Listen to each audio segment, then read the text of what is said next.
How do you measure up? A study that was just released today showing how different states' legislative activities, basically what goes on in the state government, how it measures up when it comes to reducing cancer. Here with us this morning to break down this progress report and its results is Sandy Adanakis, New Mexico Government Relations Director for the American Cancer Society Cancer Action Network. Sandy, good morning. How are you? Good morning. Doing well, thanks. Okay, so let's talk about this report. It is just out. How does it rate us here in New Mexico? You know, it's not good. We're measuring up in only 2 of the 12 areas that were ranked. Do we have good scores? So that's 10 areas that we're not doing well. Okay, so what are the 2 where we do well?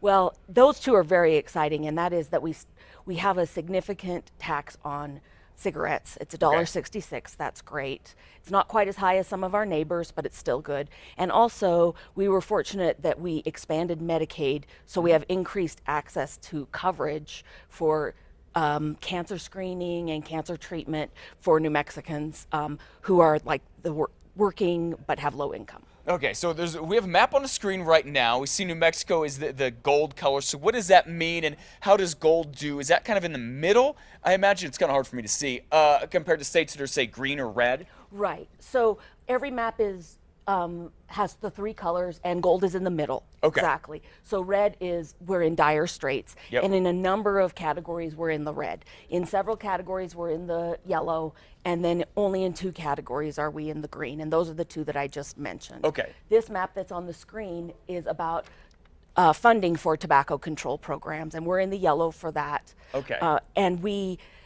This one's especially bad because we were funding tobacco prevention programs at a higher rate in the past. We cut funding to those programs. You're talking the state legislature. The state legislature cut funding to those programs, those tobacco use prevention programs during the recession. Do they make a difference?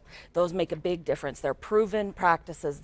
They're evidence-based. There's been a ton of research that says they work to reduce smoking among young people and to help adults quit. Okay, so let's talk about a couple other things specifically that is in this report.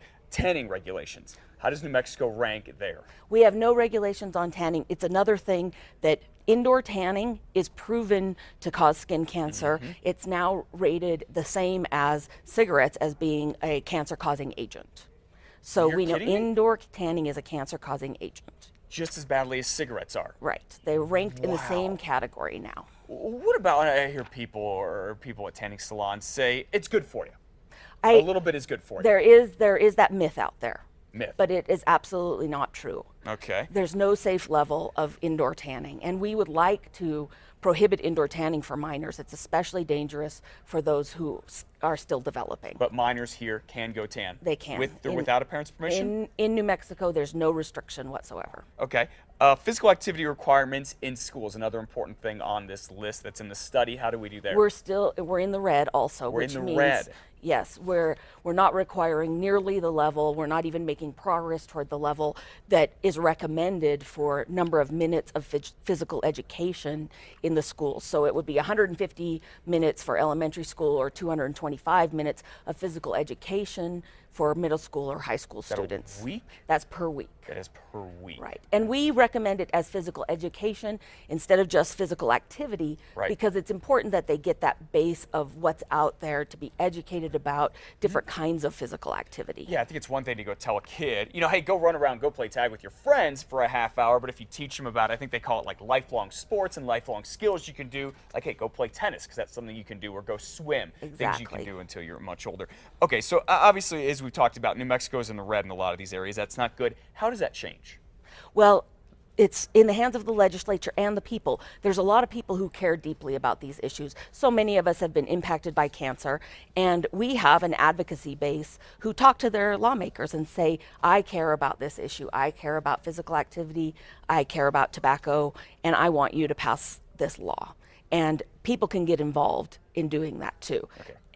If you want to find out how to get involved, you can head to our website, casa.com, click on the CASA blog. All the information is there. We also have a link to this report. You can exactly see how New Mexico and other states all stack up.